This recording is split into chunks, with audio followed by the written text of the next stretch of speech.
Hi, I'm Michelle Adubato. The North Ward Center is committed to educating the public about the importance of community programs that give all New Jersey residents a chance for a better life. That's why we're proud to support the important educational programming produced by the CAUCUS Educational Corporation. Funding for this edition of One-on-One with Steve Adubato has been provided by TD Bank, the New Jersey Education Association, the Healthcare Foundation of New Jersey, founded by the Jewish community. Create, the Give Something Back Foundation, providing mentors and scholarships to help Pell Grant-eligible students go to college and graduate in 4 years debt-free. Adler Aphasia Center, helping stroke and brain injury survivors recover their speech. And by the North Ward Center. Promotional support provided by NJ Biz, all business, all New Jersey. And by New Jersey Monthly, the magazine of the Garden State, available at newsstands. This is One-on-One. I'm an equal American just like you are. The jobs of tomorrow are not the jobs of yesterday. Look at this. You got this? Here it is, man. Look at that. Life without dance is boring. When you first heard that they were doing Charlie Rose and Gayle King, didn't you go, what? Do you enjoy talking politics? No. People call me because they feel nobody's paying attention. Our culture, I don't think, has ever been tested the way it's being tested right now. Such a good question. High five.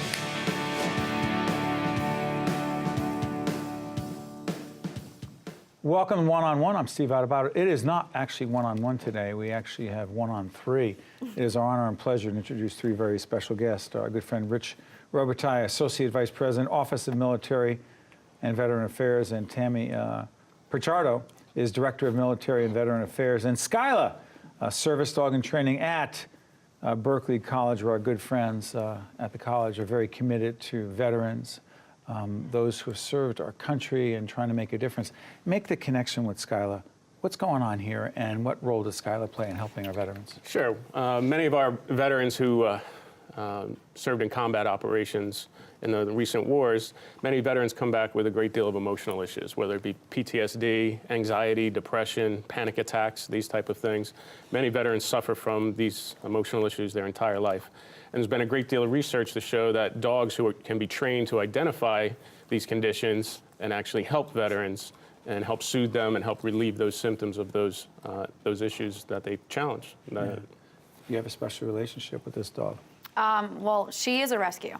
And the biggest thing for me was that we were able to adopt a rescue, give her a second chance at life, give her a good home, and give her the second opportunity and the understanding, just like the veterans go through. And I love her and she loves me. She got a second chance. Mm-hmm.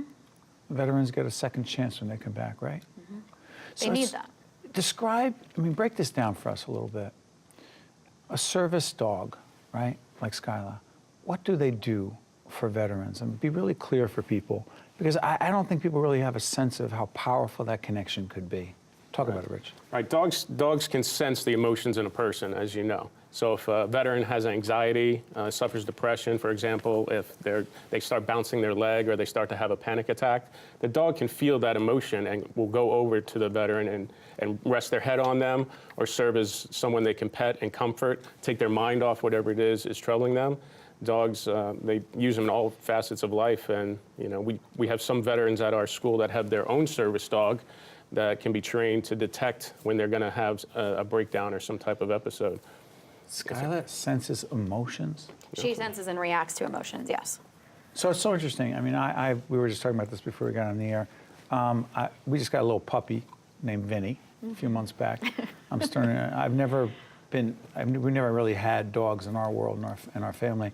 I'm learning to get more comfortable with dogs, because I'm not going to talk about experience I had earlier on as a kid. But the fact is, we've had a little bit of fear. She can sense that fear?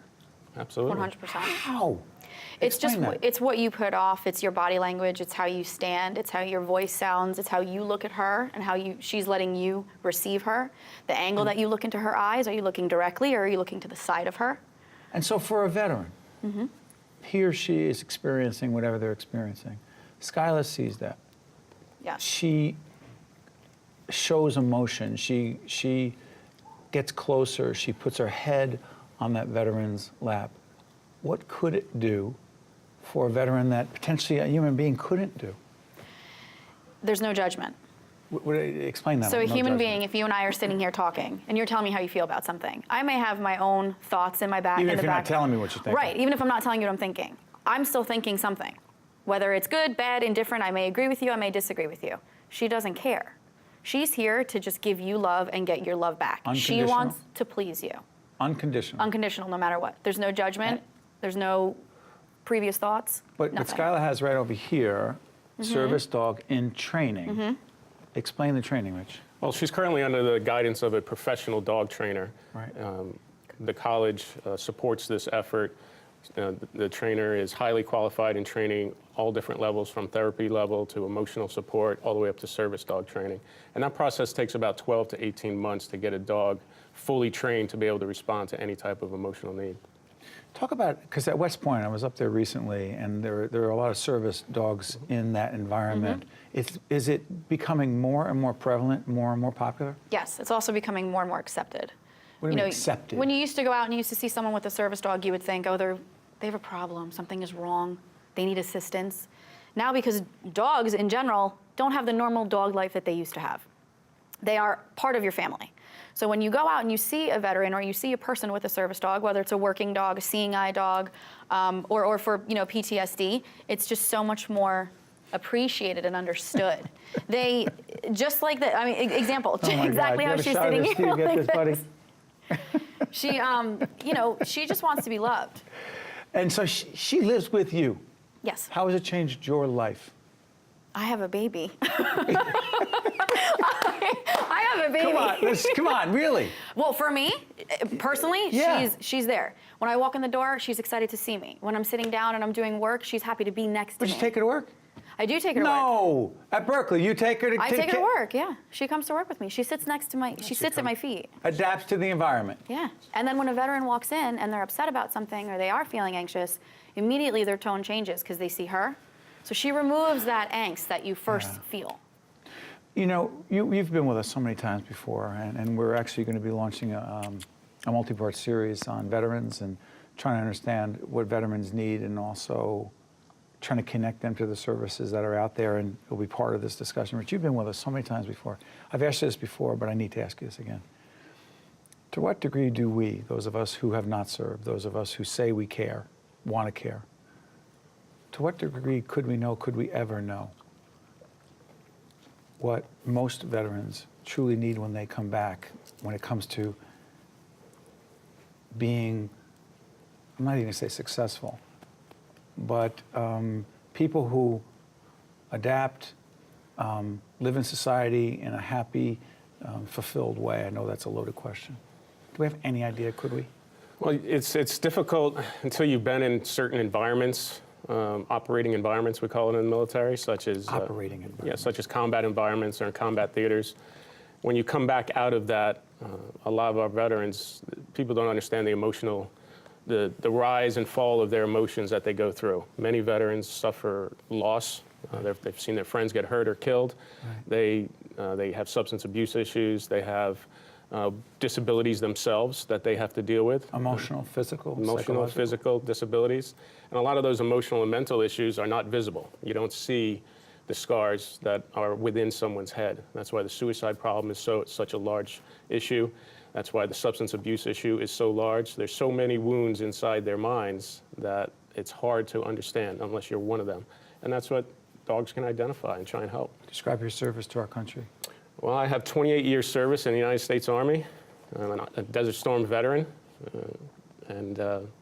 You know, it's been a lot of years and a lot of service. I joined when I was 17 and be retiring soon, so almost done.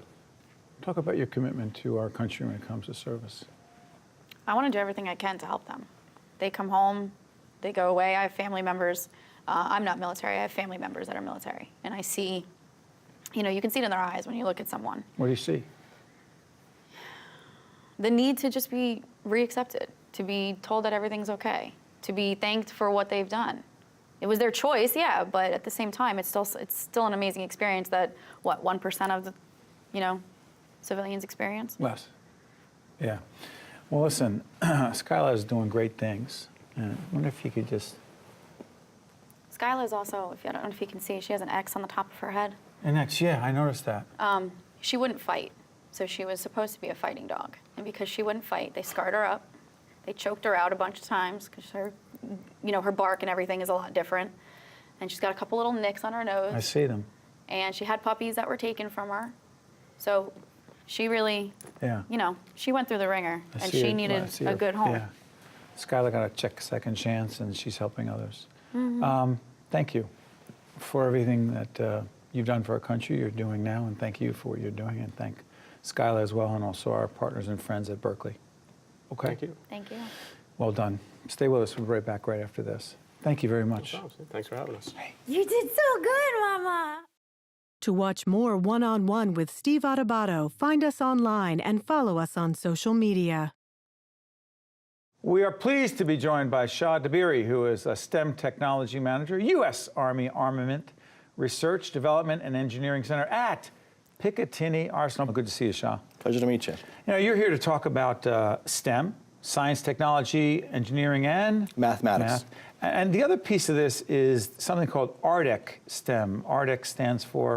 ARDEC stands for Armaments Research Development Engineering Center.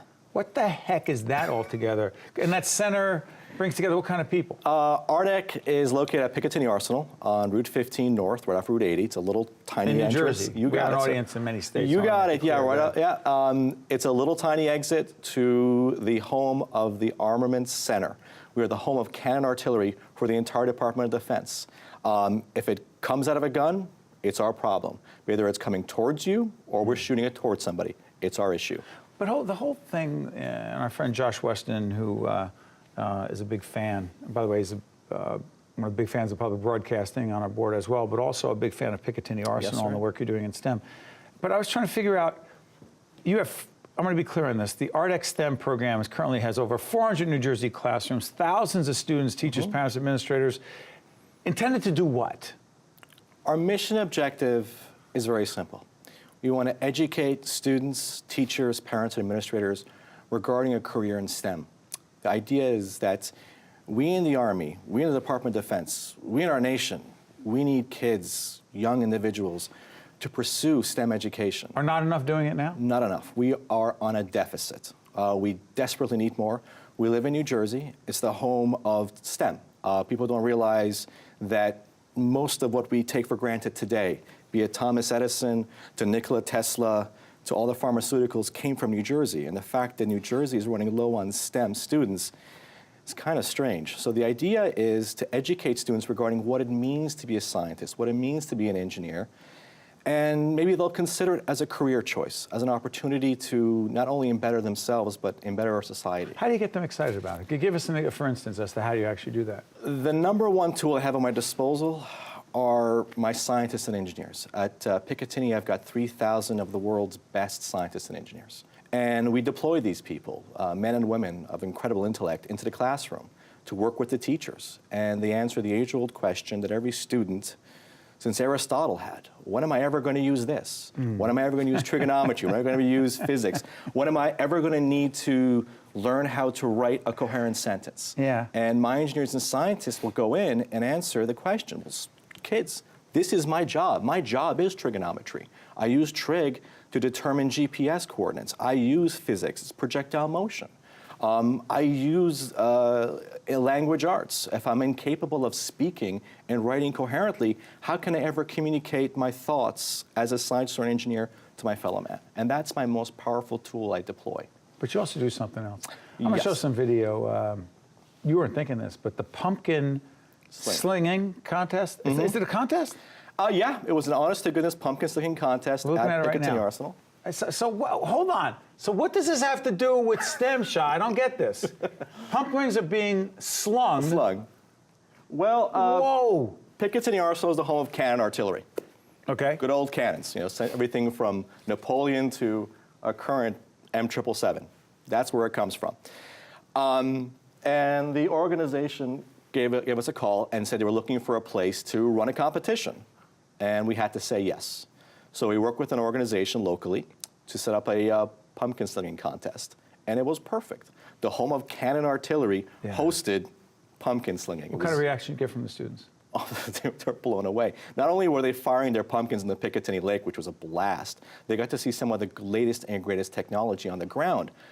Most students don't see large weaponry, be it tanks, armored personnel carriers, or artillery pieces like the M777 or the M119. So they got to see exactly where the progression of what they're learning goes from. It goes from learning the kinematics of throwing a pumpkin, in this case about 300 meters, to throwing a 103-pound projectile 30 kilometers. So they can see the light at the end of the tunnel. And okay, not all of them will want to become weapons system experts, but if enough of them start studying engineering and science and they go into something else, I'll take the next Elon Musk. I'll take the next great idea if I come close to it. When did you know that you were fascinated by science and technology? Were you a kid? Yes, sir, I was. It was in Iran. I was born in Iran in 1977. My grandfather, who is my hero, owned a repair place. In Iran? Yeah, yeah. He owned a projector repair studio where they repaired the projectors for the movie theaters. And he was an engineer for Langley Motors, Land Rovers, and he transferred into movies. And he would bring me into his shop, and he would show me how they would fix these machines. Wow. And these things were massive. They were gorgeous. They were like cathedrals. And he taught me how things went together, and that every machine has got a soul. And it was very cool. And you were hooked. Hooked from the beginning. He did want to kill me after I took apart one machine completely and didn't know how to put it back together. But he forgave me, thank God. And I became an engineer, and he was very proud of that. It's so interesting. We were actually, one of our academic partners, the New Jersey Institute of Technology, we actually have an innovation series we're going to be starting with them down the road. Academic institutions of higher learning play a critical role in this regard, do they not? Yes, sir, they do. We set up the kids K through 12. We would do our best to get our engineers and scientists in. We speak to the kids, we get them excited. The big issue that we've noticed is a lot of kids and parents are confused. They don't realize how rich New Jersey is in respect to all its great universities. They keep thinking they got to send their kids off to MIT. Got to do that, right? Yeah, you got to go to. Yeah, you don't need MIT. Don't get me wrong; it's a great school. You don't need Caltech; it's a good school. But you have Rutgers. You have, Rutgers is an amazing university. You have Stevens, which has done amazing things. NJIT has changed the world in so many ways, and it's become an issue that we love sending our engineers and scientists who graduated locally to tell the kids, you can stay local, you can get an amazing education, and you can work local. Listen, this whole STEM initiative, people say, hey, listen, haven't we talked about it enough? Our argument is there are students who have not been introduced, who have not been turned on. There are still opportunities. There is a need, so we have a responsibility to keep talking about it. And Shah, you've helped us tremendously. Shah Dabiri, STEM Technology Manager, United States Army Armament Research Development Engineering Center at Picatinny Arsenal. Thanks so much, Shah. We appreciate it. Thank you so much, sir. Stay right there. We'll be right back right after this on One-on-One. To see more One-on-One with Steve Adubato programs, visit us online at steveadubato.org. If you would like to express an opinion, email us at info@caucusnj.org. Find us on Facebook at facebook.com/Steve Adubato PhD and follow us on Twitter at Steve Adubato. This conference that we're at here in South Jersey has been put together by the folks at Virtua. It is called The Evolving Role of Telemedicine, Driving Quality, Access, and Cost Savings. And the team here that's put it together has been led by Rich Miller, the President and Chief Executive Officer at Virtua. Rich, I just finished a terrific, not that I was terrific, but the panel was terrific and the audience was great, dealing with public policy questions around telehealth, telemedicine. Why the conference overall? Because, everyone who is anyone in the area of healthcare is here. Well, it's important. It's important to get the messaging out about the use of telemedicine, which we've been heavily engaged with for years now, Steve. So, it's used in all venues. It's used in the hospital. It's used at home. It's used in the primary care offices. So it's becoming a mainstream part of how we deliver patient care. So talk about it. The definition of telemedicine, I'm not going to say it's complex, but it's multifaceted. It is multifaceted. So there's different ways. Telemedicine has different definitions to it. So, for example, patient comes in the emergency room with a stroke. We can do telemedicine, connect that patient to a neurologist to find out the depth of the stroke. And the neurologist can be anywhere in the country examining this patient. That's how well defined the systems are today to be able to do that. So that's one example. And then the example of patients now that are at home with chronic disease, say a patient has congestive heart failure, and we need to monitor them at home. We can do that as well through our home health aides and our nurses, be able to monitor patients at home. So it's so interesting. It's everything in between, from the most sophisticated, stroke-related, with a neurologist, right? Right. With someone who's dealing with a chronic disease, chronic issue with their physician, they want to have a telephone conversation. And it's as simple too, Steve, as a person with a bad cold that might need to connect to a primary care physician through Teledoc, which we offer to our community, and they call, they get a primary care physician, and they get a script for their cold. So it ranges from very simple episodic care to extreme stroke care. I mean, it's that, and even telepsychiatry, which is done now in the emergency room through that. So it could be complex or simple. Let's talk a little bit about this. So I'm thinking about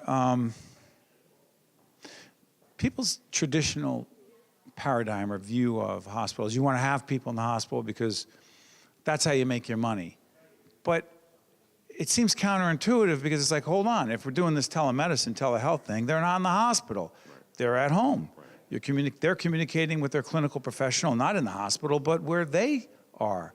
Explain that. Well, it's a way to get patients and the consumer connected to patient care. So in other words, 50% of our community does not have a primary care physician. It's an amazing statistic, but approximately 50%. So how do we connect, for example, that patient to a physician? If they're not connecting, going to an office environment, seeing their doctor, we still want them to receive care and take care of their chronic disease conditions. So in a way, it's really promoting health and wellness to the consumer, so they're seeing physicians. Now, what we would like to do, because we still think, Steve, there is a great importance of having that physical contact with your physician personally. So, we could see somebody through telemedicine, then eventually connect them personally. When you spoke this morning, when you kicked off this conference with these terrific healthcare professionals from across the region, you talked about telemedicine, telehealth as a tool, part of a toolkit. Right, it's not the whole toolkit, but it's part of a toolkit, medical, clinical, healthcare toolkit. Talk about that. Well, what it is it's part of what we do for patients. Some patients want the personal contact with their physician. Some patients don't want personal contact constantly with their physician. That's the way it is. It's the society we live in. But the goal overall is to have all the tools in the toolkit that we can provide access to the community for patient care. So they feel, if I'm home and I'm really sick and I have a bad flu and I don't want to leave my house, what access do I have to? You have to come to the office. You have to come to the office to see the doctor. And sometimes that's not practical. It's not practical for a mom that's working with 2 kids to get out of the house and see their doctor all the time because they can't do that. So to provide different points of access to the community is going to be critical in the future care of people. Millennials and telehealth. Right. Millennials, whole different animal. I mean, I have 2 daughters. They're 33 and 30, and I have to tell you something. And then I have 2 grandchildren. That's a whole nother story where everything's done off of an iPad. So millennials and the next generation are going to be looking for tools much different than, I'm a baby boomer, much different than me. And I'm looking for tools. But personal contact may be a little bit more important to me. Millennials, it's not as important. It's getting the appointment quickly through their iPhone, getting to, calling Teledoc, getting what they need and moving on. Very, very important for millennials to have that. We were talking with so many of the colleagues that were here today, and they were talking about the need for regulation, the need for the government to be involved here, and establishing some guidelines in terms of reimbursement, et cetera, et cetera. I mean, public policy, you deal in public policy, you've engaged in complex public policy and political issues, whether you like it or not. It's part of your job. How much should the government be involved in this? Well, I mean, I can see a role for the government in this in terms of regulating the service to make sure you have the right providers in the network, that these are board-certified physicians that are providing service. What you don't want to do is over-regulate it so much that it becomes costly to the community to provide the service. And And that's what we don't want to see. Typically, too much regulation leads to more cost and obstacles in getting care to patients. So some is required. I agree that we need some oversight in terms of the physician population and the way it's provided, but keep it at a minimum. So require a certain amount, but overregulation is a problem. And just I want to be clear, what could overregulation actually produce? Overregulation can actually produce the fact that we have to live up to standards that are beyond what we should be living to with telemedicine. In other words, does the telemedicine process become so cumbersome that we have so many levels of people involved in the process that we're adding so much cost to this? The goal of telemedicine is to make healthcare less expensive, to get access to people in a less expensive way. That's what we're going to try to do. Don't overregulate so that doesn't happen. Final question. If I were to ask you what you see for telemedicine in the next 5 years, what would you say? I think it's going to be a major explosion in how we deliver care. I really believe that a lot of physicians are really warming up to telemedicine. A lot of physicians weren't in favor of this, especially in the primary care world. Now they're seeing the benefits of what we're doing in telemedicine. So I think we're going to see a lot more, especially, Steve, with the shortage of physicians and clinicians in the United States today. We're recruiting primary care physicians. We'll take as many as we can get. They're hard to get.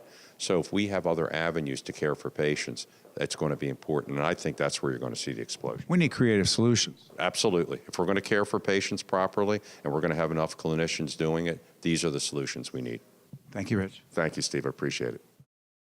One-on-One with Steve Adubato has been a production of the CAUCUS Educational Corporation, celebrating over 25 years of broadcast excellence. Funding for this edition of One-on-One with Steve Adubato has been provided by TD Bank, the New Jersey Education Association, the Healthcare Foundation of New Jersey, CREATE, the Give Something Back Foundation, Adler Aphasia Center, and by the North Ward Center. Transportation provided by Airbrook Limousine, serving the metropolitan New York, New Jersey area. One-on-One with Steve Adubato has been produced in partnership with TriStar Studios.